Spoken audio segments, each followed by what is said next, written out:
तो अब तक हमने बात की मकर लगन तक के लिए और इस वीडियो में जानेंगे कुंभ लगन वालों के लिए अगस्त 2023 का महीना कैसा बीतेगा।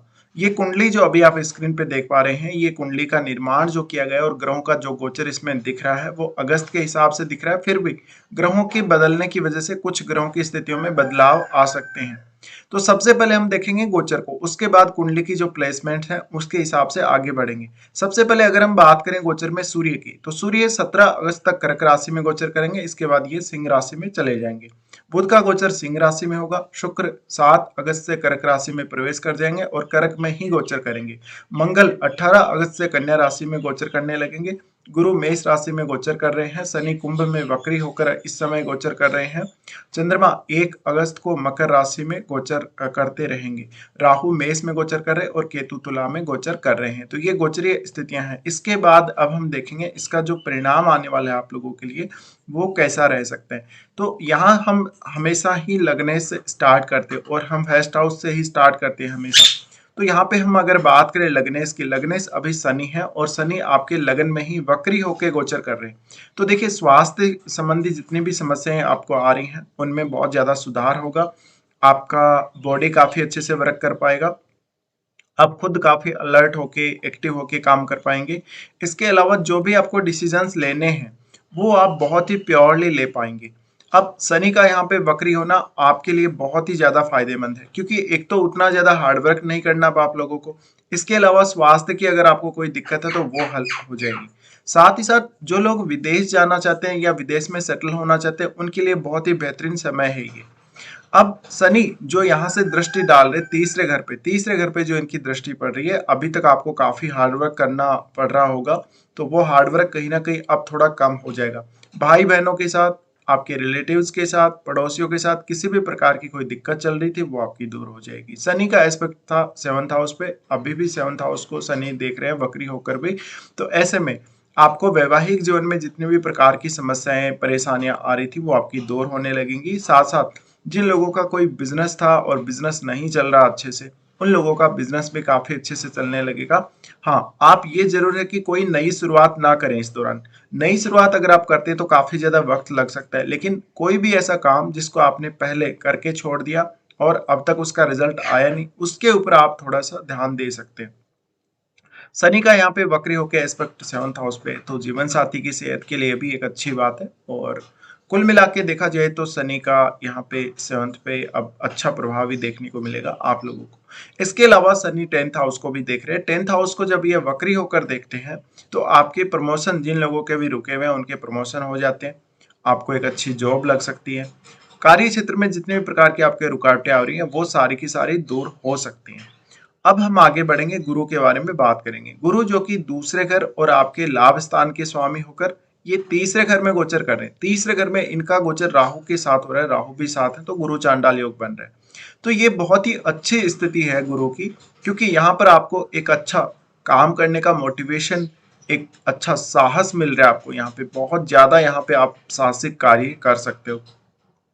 तो यहाँ पर जो गुरु चांडाल योग बन रहा है उसका उतना नेगेटिव प्रभाव आप लोगों को नहीं देखने को मिलेगा। हालांकि दोनों की दृष्टि सेवंथ हाउस पे है तो जीवन साथी के साथ थोड़े बहुत मतभेद देखने को मिल सकते हैं।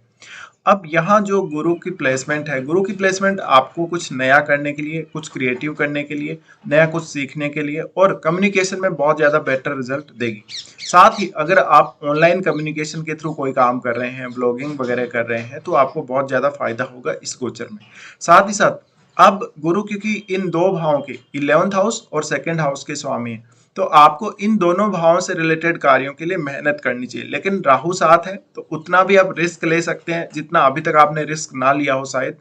इसके अलावा यहाँ पर गुरु का जो एस्पेक्ट आ रहा है सेवंथ हाउस पे, तो सेवंथ हाउस पे ये कार्य क्षेत्र के लिए भी अच्छा रहेगा, आपके बिजनेस वगैरह के लिए भी अच्छा रहेगा। जीवन साथी के साथ थोड़ा बहुत मुटाव संभव है, लेकिन कोई उतना भी खराब स्थितियां नहीं बनेगी जितना कि बहुत ज्यादा दिक्कत आप लोगों को आ जाती है। गुरु का यहाँ पे एस्पेक्ट रहेगा नाइन्थ हाउस पे। नाइन्थ हाउस पे एस्पेक्ट रहने की वजह से फादर के साथ अगर आपको दिक्कत आ रही है रिलेशंस में तो कुछ हद तक वो सुधर सकती है। इसके अलावा गुरु का जो एस्पेक्ट जा रहा है वो लाभ स्थान पे जा रहा है। लाभ स्थान पे जो इनका एस्पेक्ट जा रहा है वो बहुत ही ज्यादा फायदेमंद है आप लोगों के लिए। तो धन का एक अच्छा सोर्स मिल सकता है आप लोगों को इस मंथ में, और एक अच्छा फायदा, कोई बड़ा फायदा दिखता है यहाँ पर धन का। और यहाँ पे अब हम आगे बढ़ जाएंगे यहाँ से और बात करेंगे मंगल के बारे में। मंगल का गोचर देखिए आप लोग, मंगल तीसरे घर के स्वामी और दसम घर के स्वामी होकर आपके अष्टम में गोचर कर रहे हैं। लेकिन इस मंथ के स्टार्टिंग में अगर देखा जाए तो मंगल रहेंगे सिंह राशि में। सिंह राशि का मंगल जीवन साथी के साथ थोड़ा बहुत मतभेद और विवाद करवा सकता है, तो एडजस्ट करना पड़ेगा आप लोगों को। लेकिन मंगल 18 अगस्त से चेंज होकर कन्या में जा रहे हैं, तो 18 अगस्त से पहले की जो स्थितियां हैं उनमें थोड़ी सी ज्यादा आपको सावधानी रखनी है जीवन साथी के साथ। इसके बाद आपके लिए ज्यादा फेवरेबल हो जाएगा। मंगल का आपके अष्टम में जाना आपको पैतृक संपत्ति के लिए अच्छा रहेगा। जीवन साथी की जो आपकी फैमिली है उनके साथ भी आपको ओके ओके संबंध रहेंगे। अब यहाँ पर मंगल जो है आपको एक्सीडेंट वगैरह के लिए जिम्मेदार हो सकता है। आपका प्रोफेशन, अगर कोई ऐसा प्रोफेशन है जहाँ पे आपको बहुत ज्यादा खराब परिस्थितियों में काम करना पड़ रहा है, जहाँ का वातावरण काम करने के लिए सही नहीं है, जहाँ पे या तो बहुत ज्यादा गर्मी है या बहुत ज्यादा सर्दी है, स्पेशली अगर गर्मी है तो वहाँ थोड़ा आपको सावधान रहना होगा, क्योंकि आपको कहीं चोट ना लगे या कोई शरीर का अंग जलने से किसी प्रकार की दिक्कत ना हो। साथ ही साथ आपको प्रॉपर्टी में फायदा हो सकता है। मंगल का यहाँ पर जो एस्पेक्ट जाएगा फिर वो आपको लाभ स्थान पे भी जाएगा। लाभ स्थान पे जाने से आपको ये काफी फायदेमंद रहेगा जमीन जायदाद से जुड़े हुए मामलों में। इसके अलावा मंगल का एस्पेक्ट जा रहा है आपके सेकंड हाउस पे। सेकंड हाउस पे जब इनका एस्पेक्ट जा रहा है तो ऐसे में फैमिली के साथ थोड़ा बहुत मतभेद संभव है। इसके अलावा आपको ये ध्यान रखना पड़ेगा कि आप किसी के साथ भी अगर वार्तालाप कर रहे हैं तो अपनी वाणी के ऊपर थोड़ा सा संयम रखना जरूरी है। मंगल यहाँ से फिर देख रहे हैं थर्ड हाउस को। थर्ड हाउस को देखने से आपको साहस देंगे, किसी भी प्रकार की परिस्थिति से लड़ने की आपको क्षमता देंगे। तो ये मंगल का रिजल्ट रहेगा। और क्योंकि मंगल 10th लॉर्ड भी है, 10th लॉर्ड होने की वजह से देखिए कार्य क्षेत्र को लेके या अपने जॉब को लेके थोड़ी ज्यादा मेहनत करनी पड़ सकती है। कुछ रुकावटें आपके कार्य क्षेत्र में आ सकती हैं, लेकिन आप उनका बहुत अच्छे से सामना कर लेंगे। इसके बाद हम देखेंगे शुक्र को। शुक्र जो कि 4th लॉर्ड और 9th लॉर्ड है, इनका गोचर हो रहा है आपके छठे घर में। छठे घर में ये कर्क राशि में गोचर कर रहे हैं। कर्क राशि में इनका गोचर वैसे तो काफी अच्छा रहता है, लेकिन यहाँ का गोचर आपके ये वर्क प्लेस का गोचर है, तो अपने वर्क प्लेस पे आपकी स्त्रियों के साथ बहुत अच्छी बनेगी। अगर आप स्त्री हैं और इस वीडियो को देख रहे हैं तो आपकी अपने वर्क प्लेस पे और भी ज्यादा अच्छी बनेगी। कुछ हद तक स्त्रियां इस कंडीशन में खर्चा बहुत ज्यादा कर सकती हैं। अपने कलीग वगैरह के साथ पार्टी वार्टी कर सकते हो आप लोग और काफी इंजॉय कर सकते हो, लेकिन जो खर्चा आप कर रहे हैं उसको एक बजट के हिसाब से खर्चा करें तो ज्यादा बेटर रहेगा। साथ ही शुक्र का एस्पेक्ट रहेगा 12वें भाव पे।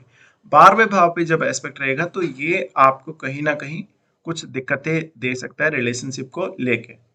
अब शुक्र जो कि यहाँ पर 4th लॉर्ड होके आ रहे हैं, तो देखिए लोन वगैरह का अगर आप सोच रहे हैं घर बनाने के लिए या कोई प्रॉपर्टी वगैरह खरीदने के लिए तो ऐसा चांस बन सकता है। साथ ही साथ ये 9th लॉर्ड भी है। 9th लॉर्ड होने की वजह से कहीं ना कहीं आपका भाग्य साथ देगा। जो भी आपको परेशानियां आ रही हैं जीवन में, चाहे आपको शत्रु परेशान कर रहे हो, चाहे आपके ऊपर कोई लीगल मैटर चल रहा हो, तो ये सारी स्थितियों से आपको निजात मिल जाएगी। इसके बाद हम बुध की बात करेंगे। बुध जो कि पंचमेश और आपकी कुंडली में अष्टमेश है। बुध का गोचर देखिए सप्तम भाव में रहेगा। सप्तम भाव में इनका गोचर रहने से एक तो यहाँ पे शादी के चांसेस बहुत ज्यादा स्ट्रांगली बन रहे हैं। शादी के जो चांसेस आपको यहाँ पे बनते हुए दिख रहे हैं, वो शादी की जो चांसेस हैं कहीं ना कहीं आपको लव मैरिज के चांसेस भी देखने को मिल सकते हैं। साथ ही आपको ससुराल पक्ष से बहुत ज्यादा सपोर्ट मिल सकता है। जीवन साथी आपके ऊपर थोड़ा सा हावी रहेगा अपनी वाणी के द्वारा और वो अपना ज्यादा प्रभाव जमाने को देखेगा। अब यहाँ पर अगर आप शेयर मार्केट से जुड़े हुए कोई भी कार्य में इन्वॉल्व हैं तो आपको बड़ा फायदा हो सकता है। अगर आप पब्लिक के साथ जुड़े हुए हैं किसी भी काम को लेके, राजनीति में हैं या कोई अन्य इस प्रकार का काम कर रहे हैं, तो आपके लिए ये स्थिति बहुत ज्यादा फेवरेबल रहने वाली है। साथ ही जो लोग टीचिंग वगैरह से जुड़े हुए हैं या जो एक तरीके से स्पीकर हैं, जो बोलने वाले वक्ता हैं, उनको बहुत फायदा होगा इस प्लेसमेंट की वजह से। अब यहाँ पर हम आगे बढ़ते हैं, चंद्रमा के बारे में बात करेंगे। चंद्रमा छठे घर के स्वामी और चंद्रमा का गोचर आपके इस मंथ के स्टार्टिंग में 12वें भाव में हो रहा है। 12वें भाव में इनका जो गोचर हो रहा है कहीं ना कहीं ये आपको थोड़ा सा मानसिक रूप से परेशानी दे सकता है। उसके बाद चंद्रमा फिर से शनि के साथ हो जाएंगे। शनि के साथ ये करीब 2-3 दिन तक रहेंगे। यहाँ भी आपको काफी सारे इमोशनल इश्यूज आ सकते हैं, यहाँ तक कि आपको डिसीजन वगैरह लेने में भी थोड़ी बहुत दिक्कत आ सकती है। फिर ये आएंगे मीन राशि में। मीन राशि में जब चंद्रमा आएंगे तो धन का सडनली कोई बहुत बड़ा लाभ आप लोगों को हो सकता है। तो उस प्रकार से फिर चंद्रमा आगे बढ़ते बढ़ते अपना गोचर पूरा कर लेंगे। अब हम बात करेंगे सूर्य की। सूर्य का गोचर देखिए, सूर्य यहाँ पर काफी इंपॉर्टेंट है गोचर में, और सूर्य अपनी खुद की राशि में गोचर करेंगे, लेकिन 17 अगस्त तक इनकी जो स्थितियां हैं आपके छठे भाव में रहने वाली हैं। छठे भाव में जब ये रहेंगे तो जीवन साथी के साथ थोड़ा बहुत मनमुटाव संभव है। अगर पहले से विवाद चल रहे हैं तो कहीं ना कहीं और विवाद आपका बढ़ सकता है। अगर आपने बिजनेस में पार्टनरशिप कर रखी है या कोई नई पार्टनरशिप करना चाहते हैं तो आपको 17 तक अवॉइड करना है। साथ ही 17 तारीख के बाद जब सूर्य आ जाएंगे आपके सप्तम में, तो ये अगर आप कोई बहुत बड़ा एग्जाम, गवर्नमेंट से रिलेटेड कोई बहुत बड़ा एग्जाम क्लियर करने को देख रहे हैं तो बहुत ही ज्यादा फेवरेबल स्थिति रहेगी। फादर के साथ कुल मिला के संबंध ठीक रहेंगे आप लोगों के। देखा जाए तो सूर्य का एस्पेक्ट लगन पे रहेगा तो आपको एक अच्छी एनर्जी मिलती रहेगी, लेकिन आपका जीवन साथी आपके ऊपर ज्यादा हावी रहेगा, अपना प्रभाव जमाने की कोशिश करेगा, तो थोड़ा सा आप लोग एडजस्ट करिएगा। तो हम लगभग सभी ग्रहों के बारे में अभी बात कर चुके हैं। अगर आप मेरा राहु का मीन राशि वाले गोचर का वीडियो देखना चाहते हैं तो आप प्लेलिस्ट में जाके चेक कर सकते हो। अब हम आगे बढ़ेंगे यहाँ से और बात करेंगे कुछ अच्छे और खराब दिनों की। सबसे पहले देखेंगे अच्छे दिनों को। कुंभ लगन वालों के लिए अच्छे दिनों में बात करें तो 9-10, उसके बाद 14 से 18 तारीख तक, और 26 और 27, ये दिन बहुत ही खास रहने वाले। अगर आपको किसी भी प्रकार के काम में कोई दिक्कत आ रही है, आपका काम नहीं बन रहा, काफी सारे समस्या आ रही हैं और आप जूझ रहे हैं काफी ज्यादा, तो इन दिनों में अपने काम को आप प्लान करके छोड़ सकते हैं। इन दिनों में अगर आप प्लान करेंगे तो आपका कार्य इजीली हो जाएगा। अब बात करते हैं कुछ खराब दिनों की। खराब दिनों में चंद्रमा जब अपनी खुद की ही राशि में गोचर करेंगे 14 और 15 को, तो ये स्वास्थ्य के लिए स्थिति अच्छी नहीं है। 14 और 15 को किसी के साथ कोई लेन देन करते हैं धन का या प्रॉपर्टी का तो सावधानी बरतें। साथ ही आपको किसी शत्रु से नुकसान हो सकता है। हेल्थ के नुकसान की वजह से आपको कार्य क्षेत्र में आगे बढ़ने में बाधा आ सकती है। इसके बाद चंद्रमा जब कन्या में जाएंगे 19 और 20 को, ये स्थिति में मानसिक तनाव बहुत ज्यादा रहेगा। डिप्रेशन की वजह से आप कोई भी काम ठीक से नहीं कर पाएंगे, मन काफी ज्यादा घबराया हुआ रहेगा, आपको कोई चोट वगैरह भी लग सकती है।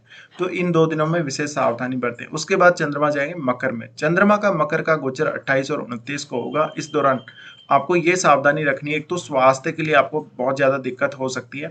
स्वास्थ्य के अलावा आपका मन घबराना या किसी भी प्रकार का हॉस्पिटल में एडमिट होना किसी रोग की वजह से, ये सब हो सकता है। 28 और 29 को कोई भी बड़ा डिसीजन लेना चाहते हो तो बहुत ज्यादा सावधानी आप लोगों को रखनी होगी।